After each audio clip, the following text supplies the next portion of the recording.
च योगी च न निरग्निर्न चाक्रिया। इस अध्याय में आत्मसंयम योग इस अध्याय का नाम है। खास खास बातें हैं। मनुष्य को कर्म फलों को छोड़ करके कर्म करना चाहिए। दूसरी बात, कर्म अवश्य करना चाहिए। और रुक्षोर मुनेर योगम कर्म कारणम उच्यते, कर्मों का त्याग नहीं करना चाहिए। कर्म फलों को लेकर नहीं चलना चाहिए, क्योंकि भगवान ने बताया है युक्तः कर्म फलम त्यक्त्वा शांतिम आपनोति नष्टितिम अयुक्तः काम कारण फले सक्तो निबध्यते। फलासक्ति बांधती है, कर्म नहीं। कर्म तो आवश्यक है, जो बांधने वाली चीजें है वो फलासक्ति है।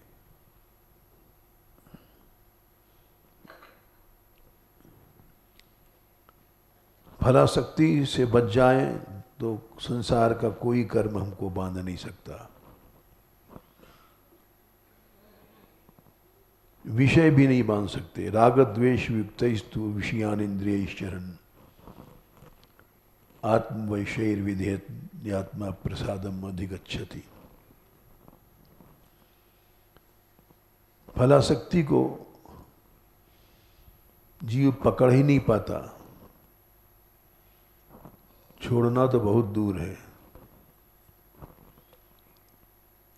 ये सब फल है, सुख दुख मान अपमान, ये सब फल है। इनमें हर आदमी इतना उलझा हुआ है,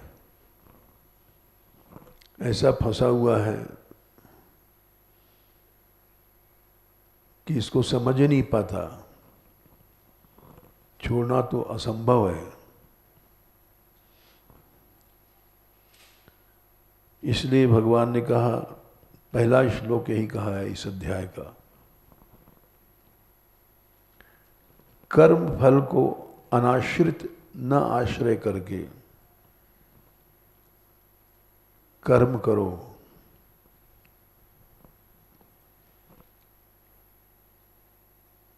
और जब तुम्हारी आसक्ति हट जाएगी तब तुम योगारूढ़ बन जाओगे। उसके पहले कुछ नहीं। यदा ही नेन्द्रियार्थेषु न कर्मस्वनुषज्यते सर्व संकल्प संन्यासी योगारूढ़स्तदोच्यते। संकल्प तक हृदय में नहीं आवे, किसी प्रकार के संकल्प।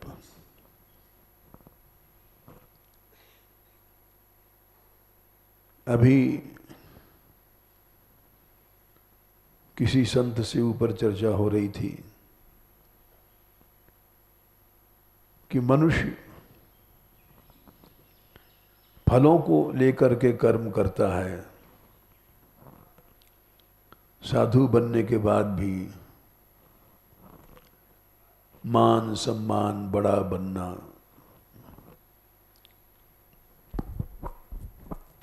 समाज में सम्मान प्राप्त करना, ये हम लोग करते हैं दिन रात। संत बनने के बाद भी करते हैं। तो फलासक्ति का त्याग बहुत कठिन है।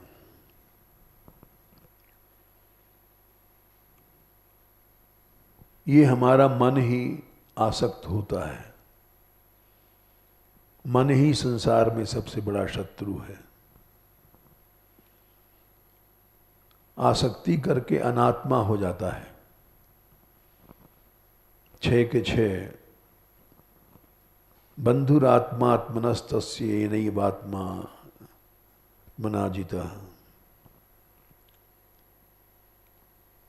अनात्मनस्तु शत्रुत्वे वर्तेत आत्मैव शत्रुवत्। अनात्मा शरीर, इंद्रिय आदि, इनमें आसक्ति करके अनात्मा हो जाता है।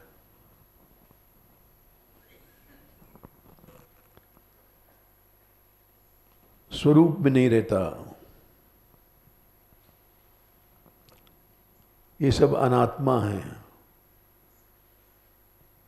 शरीर, इंद्रिय, भोग, विषय,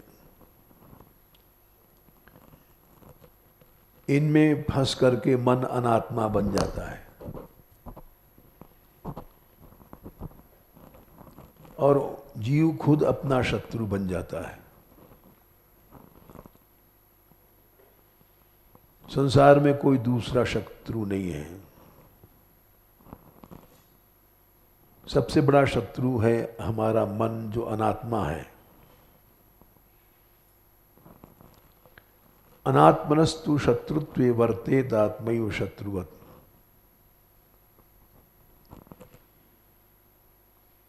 खुद जीव अपना शत्रु बनता है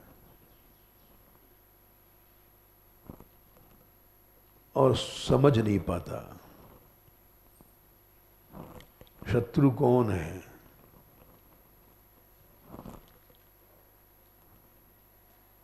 जीवन भर अंधा बना रहता है। गुसाई जी ने लिखा है, काल ही कर्म ही ईश्वर ही मिथ्या दोष लगाए। दूसरों को दोष देता है मिथ्या।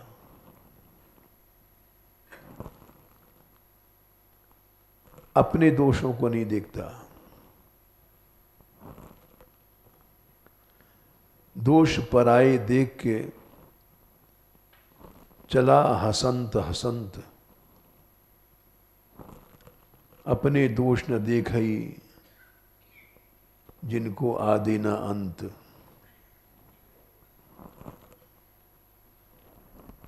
तो भगवान ने इसमें कहा है, अनात्मनस्तु शत्रुत्वे वर्तेत आत्मैव शत्रुवत्। संसार के जितने जीव हैं वे केवल परदोषदर्शी हैं। ये बात श्रुतियों में कहा गया है। परांचि ख्यानि व्यतृण स्वयंभू तस्मात् परांग पश्यति नान्तरात्मम्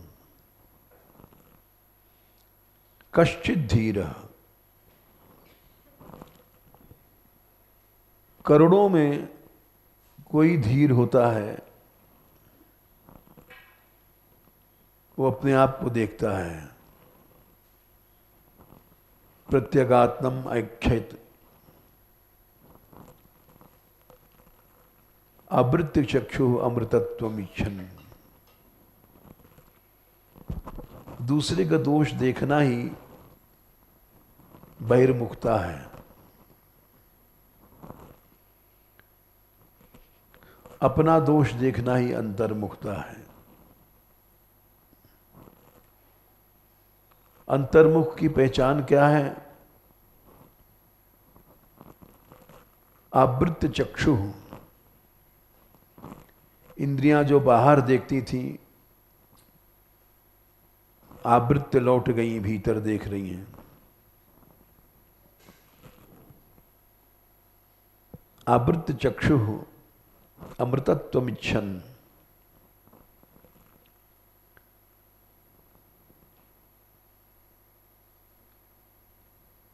जिसको अमृतत्व की इच्छा है वो अंतर्मुख हो जाता है। फिर उसको अपने ही अपने दोष दिखाई पड़ते हैं। अनंत दोष है।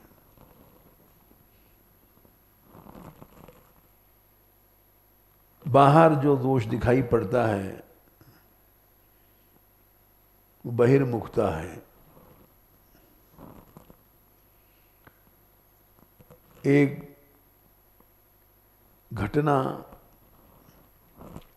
इस गांव में एक वृद्ध रहते थे, बूढ़े ब्रजवासी। उनको लोग बहुत तार्किक बताते थे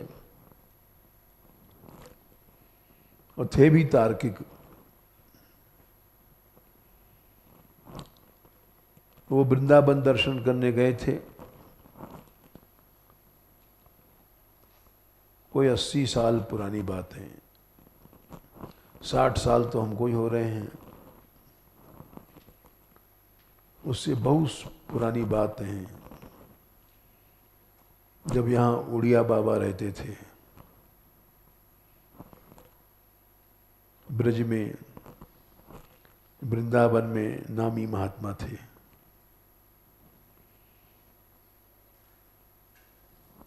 सारे भारत में उनका नाम था। हरि बाबा उन्हीं को गुरु मानते थे।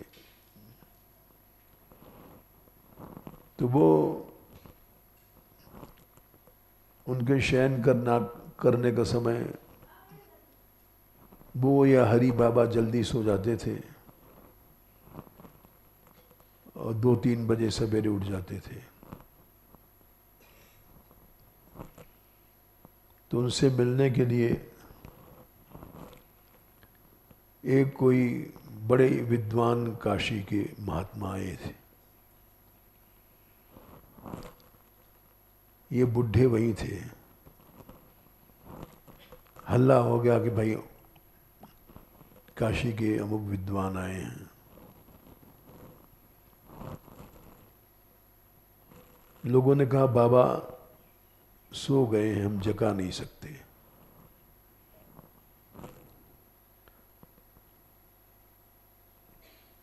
तो बोले हम कहाँ सोए? बोले आप जहां कहें हम प्रबंध कर दें। बोले यहीं दरवाजे पर कर दो बाबा का, उड़िया बाबा का हम दर्शन करने आए हैं, सवेरे सबसे पहले इन्हीं का दर्शन करेंगे। वहीं बिस्तर बिछा दिया गया दरवाजे पे, और वो सोने के पहले उनका विद्वान तो थे ही, किसी ब्रजवासी से बहस हो गई और वो उसको फटकारने लग गए कि तुम इतना नहीं जानते हो। विद्वान तो थे ही, बड़ा जोर से फटकारा, भाषण दिया।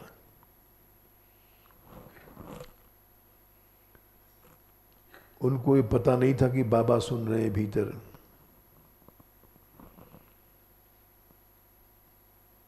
उड़िया बाबा सवेरे उठे, उन्होंने प्रणाम किया, दोनों ने सम्मान से।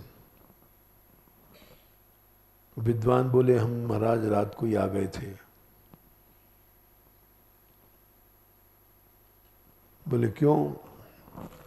आपके दर्शन करना था। आप कब तक रुकेंगे? बोले हम यहाँ 2-4 दिन रुकेंगे, आपका दर्शन करेंगे।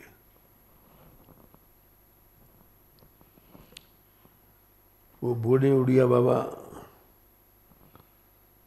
ऐसा व्यवहार किया उन्होंने जो किसी को आशा नहीं थी। औरों से बड़ा मीठा बोलते थे। बोले अभी जाओ तुम यहां से, इसी समय चले जाओ। बोले क्यों? हमसे क्या गलती भई है? बोले तुम ब्रज में आए हो, ब्रज में नहीं आए हो। तुम तो ऐसा लगता है मूर्खों के समाज में आ गए हो। तुम रात को फटकार रहे थे ब्रजवासियों को, यही करने ब्रज में आए हो।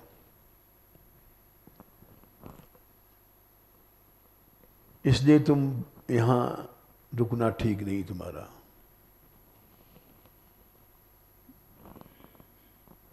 तो कहने का भाव यह है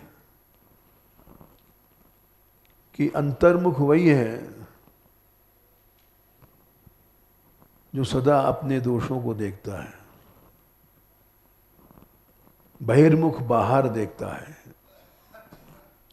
संसार में सब दोष बाहर हैं।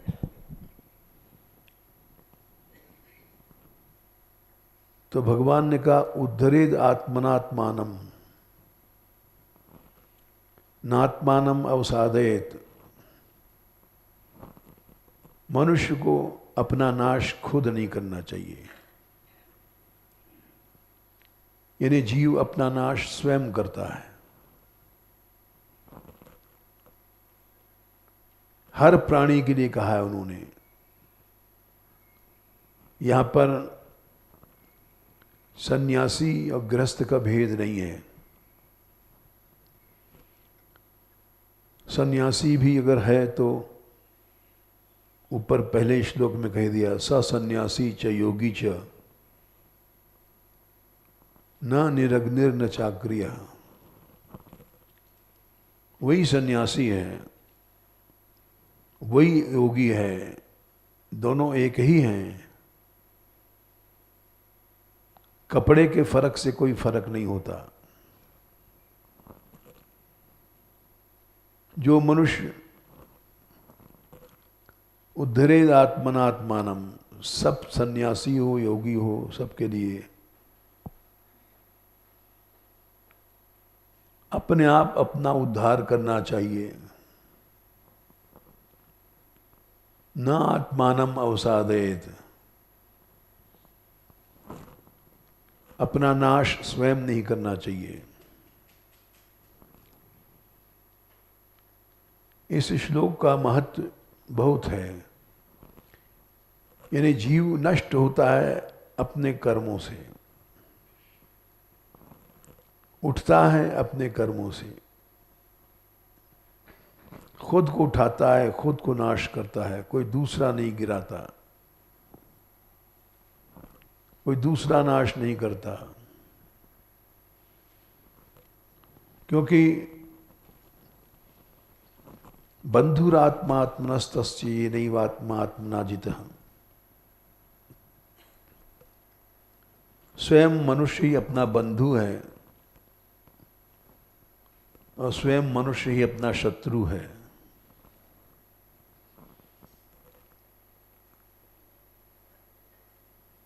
अनात्मनस्तु शत्रुत्वे वर्तेत आत्मैव शत्रुवत्।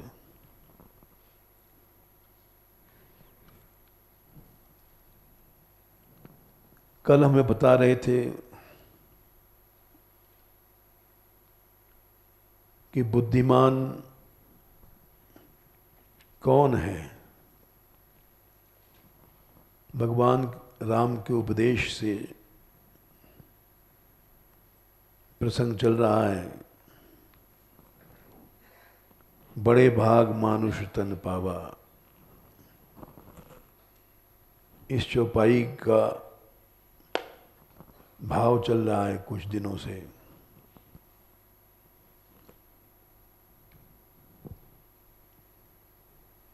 सबसे बड़ा भाग मनुष्य शरीर मिला।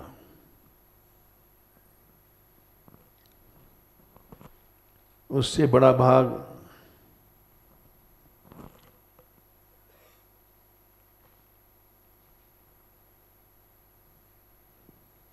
पार्वती जी ने कहा है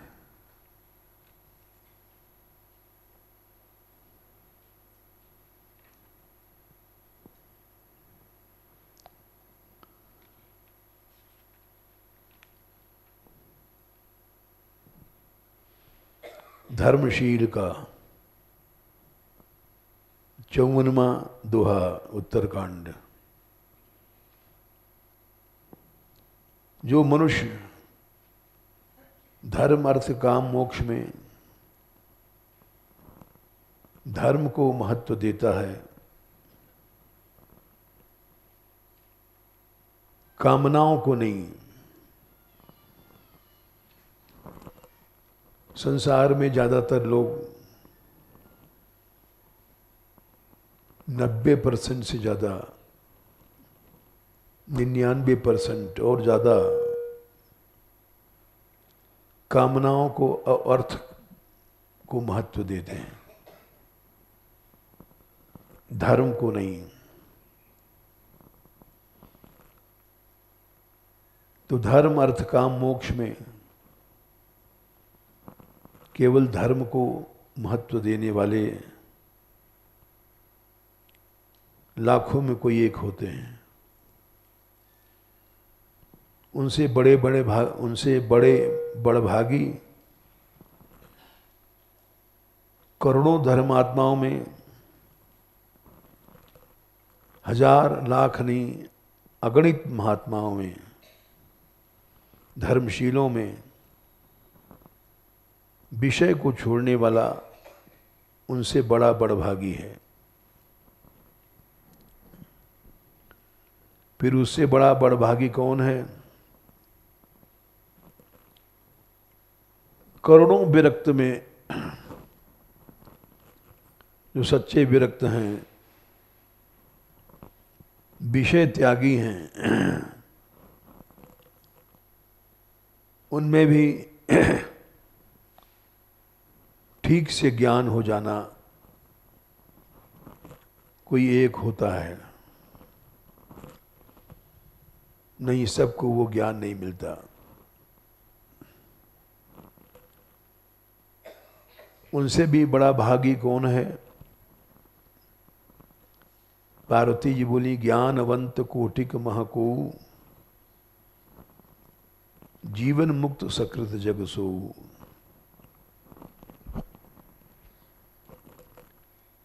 करोड़ों विरक्त बाबा जी घूमते हैं, हम लोग विषय त्याग संपूर्ण रूप से नहीं हो पाता। सबसे ज़्यादा लड्डू, पेड़ा, भंडारा हम लोगों में ही होता है, साधुओं में, जबकि सबसे ज़्यादा विषय त्यागी होने चाहिए। विवेकानंद ने कहा था, सारा भारत घूमने के बाद, well, the living standard of Indian saints is raised than the normal गृहस्थ।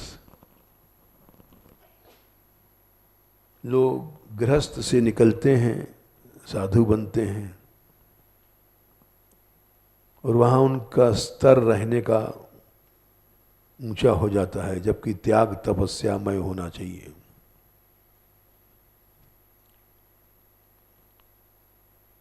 जो ये बात उनकी वृंदावन के दुकानदार जानते हैं। वो कहते हैं, हमारा सारा माल संतों के यहाँ बिकता है, अच्छे फल, अच्छा मिष्ठान। हम, बहुत पुरानी बात है, वृंदावन में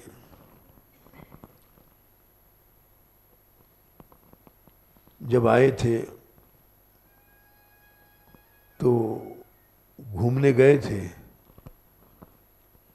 वहाँ एक संत थे, उनका नाम ही विचित्र था, ऊधम दास।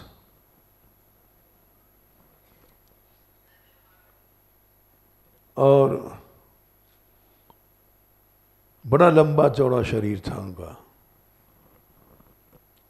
और लंबी सी अल्फी पहनते थे, और उनका नियम था 3 पाव रबड़ी रोज खाने के बाद जब सोते थे।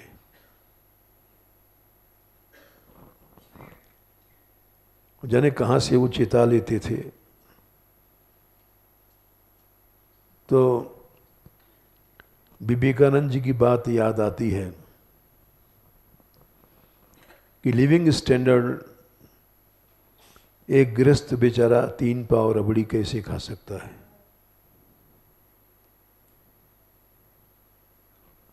इसी तरह से वृंदावन के जितने भी दुकानदार हैं वो कहते हैं अच्छा जो मगही पान वो वृंदावन में मिलेगा, मथुरा में नहीं मिलेगा, क्योंकि वृंदावन में खपत है उसकी। इसी तरह हर भोग सामग्री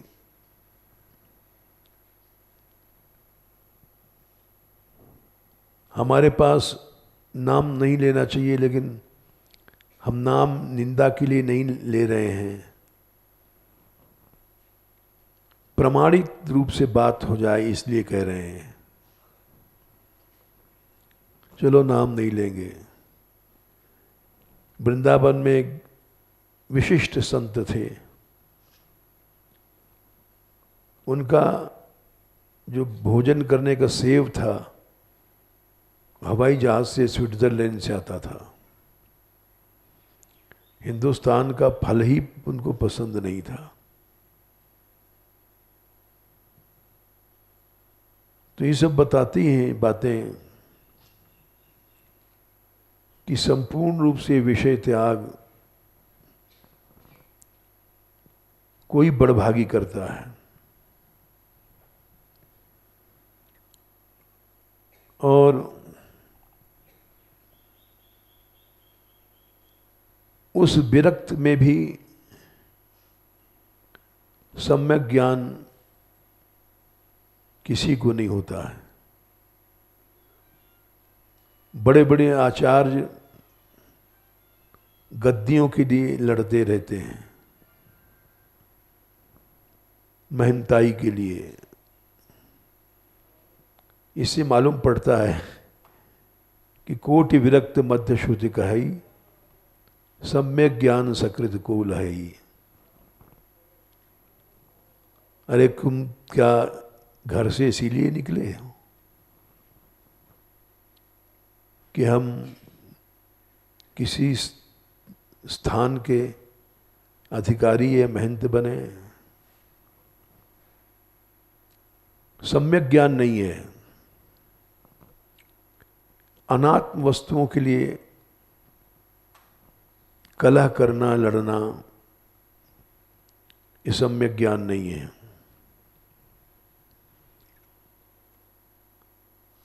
हमारे यहाँ एक बुद्ध देव जी थे, अच्छे महात्मा थे, वो सब जगह जाते थे तो सन्यासी लेकिन भक्त थे। बोले कि महाराज नाम नहीं लेना चाहिए। हमने कहा नहीं, तो नाम हम भी नहीं लेंगे। बोले एक महिला कोई मंडलेश्वर बन गई थी बहुत पहले, तो जब मंडलेश्वरों की लाइन बैठी तो उस महिला मंडलेश्वर के पास बैठने के लिए दो बड़े बड़े मंडलेश्वरों में लड़ाई होने लग गई स्टेज पर। बोले मैं वहीं था। जैसे गाय के लिए दो बिजार लड़ते हैं, या भागवत में श्लोक आता है, संतुष्ट केन वा राजन न वर्तेत आपि वारिणा, औपस्थ जैविकार्पण्याद गृह पालाय तेजना। मनुष्य कुत्ता बन जाता है। जैसे एक कुतिया के लिए दो कुत्ते बड़ी बुरी तरह से लड़ते हैं, वही हालत उन्होंने आंखों से देखी कि पास बैठने के लिए मंच पर लोग देख रहे हैं। तो इसलिए सम्यक ज्ञान कहाँ है? पार्वती जी ने कहा ज्ञानवंत कोटिक महाको न कोटि विरक्त मध्य श्रुति कहाई, सम्यक ज्ञान सकृत को उलहाई। सम्यक ज्ञान ही हो जाए तो जब कोई महंत का शरीर छूटता है तो करोड़ अरबों रुपए छोड़ के जाता है। ये क्या है? ये अपने ज्ञान का प्रदर्शन स्वतः हो जाता है। सम्यक ज्ञान ये नहीं है। भगवान ने कहा है दो चीजें हैं 2/44 गीता में, भोगैश्वर्य प्रसक्ता नाम तया परिहित चेतसाम व्यवसायात्मिका बुद्धि समाधौ न विधीयते। ये दो चीजें जब तक हैं, समाधु माने यहाँ समाधि नहीं है, ईश्वर, भगवान में मन नहीं लगेगा, निश्चयात्मिका बुद्धि नहीं रहेगी। कब? भोग में मन है और ऐश्वर्य। भोग से मतलब शब्द स्पर्श रूप रस ग्रहण,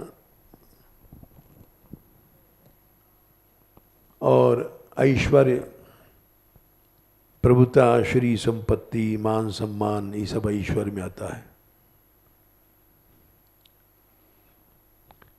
दोनों में से किसी एक की बीमारी अगर घुस गई, भोग की या ऐश्वर्य की, तो इस जीवन में तो उसको आशा करनी नहीं चाहिए भगवान की, भजन की या भगवान में मन लगने की। क्योंकि आंख बंद है, ध्यान कर रहे हैं, लेकिन ध्यान किसका हो रहा है? जहां आसक्ति होती है उसका ध्यान होता है। ध्यायतो विषयान पुंसः संगस्तेषु उपजायते। ध्यान से आसक्ति होती है। ध्यान माने आंख बंद करना नहीं। चित्त की वृत्ति जहां पर है उसको ध्यान कहते हैं। वृत्त्यैकता तानम ही ध्यानम। पाणिनि और पतंजलि ने लिखा है चलते फिरते भी ध्यान होता है, उठते बैठते भी ध्यान होता है। मन तुम्हारा कहाँ है? तो जहां ध्यान होता है वहीं आसक्ति होती है, जहां आसक्ति होती है वहीं कामना होती है, जहां कामना है वहीं क्रोध होता है, वहीं सम्मोह होता है, और वही मोह के बाद स्मृति का नाश हो जाता है। स्मृति के नाश के बाद बुद्धि का नाश हो जाता है, बुद्धि नाश के बाद सर्वनाश हो जाता है। इसलिए विरक्त बन गए ठीक है, लेकिन सम्यक ज्ञान होना बड़ा कठिन है। कोटि विरक्त मध्य श्रुति कहाई, सम्यक ज्ञान सकृत को लहाई। सम्यक ज्ञान हो जाए उससे भी कोई बड़ा है। बोले ज्ञानवंत कोटिक महको, जीवन मुक्त सकृत जग सो।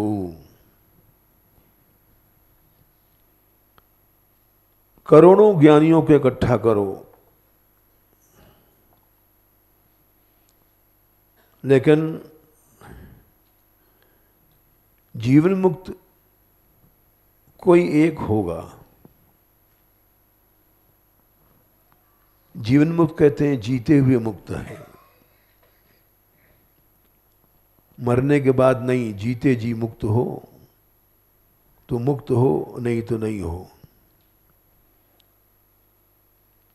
उपनिषदों में लिखा इह चेद वेदी दथ सत्यमस्ति न चेदिहा वेदी दथ महती विनष्टि। ई माने जीते जीते अगर तुमको ज्ञान हो गया तो सत्य है, और नहीं हुआ तो महान विनाश है। भगवान ने भी कहा है मरने के पहले तुमने काम क्रोध छोड़ दिया तो ठीक है, युक्त माने ठीक है, और नहीं तो कुछ ठीक नहीं है। 5/23 शक्नोति है वह सोढ़ुम प्राक शरीर विमोक्षणात्। शरीर छूटने के पहले काम क्रोधोद्भवम वेगम,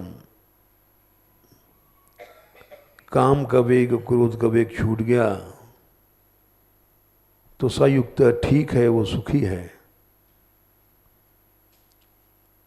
और नहीं तो सुखी नहीं है, ठीक नहीं है। इसलिए पार्वती जी ने कहा, ज्ञानवंत कोटिक महको, करोड़ों ज्ञानी होते हैं लेकिन जीवन मुक्त कोई एक होता है। जीते हुए जो मुक्त हुआ। कल हमने कहा था जीवन मुक्त क्या है, बताएंगे। 5/28 यतेन्द्रिय मनोबुद्धिर मुनिर मोक्ष परायण विगतेच्छा भय क्रोधो यह सदा मुक्त एव स। जिसने संयम कर लिया है इंद्रियों पर, मन पर, बुद्धि पर, सदा परायण है भगवान में। मोक्ष परायण माने भगवान में। इनमें संयम हो गया तो विगत इच्छा भय क्रोध, कोई इच्छा पैदा नहीं होगी, भय नहीं होगा, क्रोध नहीं होगा। 1000 गाली देते रहो, न उसको मान का भय है न अपमान का भय है, वो सदा मुक्त हो गया। सदा माने जीते जी या मरने के बाद भी। तो जीवन मुक्त करोड़ों ज्ञानियों में कोई एक होता है, वो बड़भागी है। बोले उससे भी कोई ज्यादा बड़ा होता है? बोले हाँ, उससे भी ज्यादा बड़ा होता है, वो कल बताएंगे।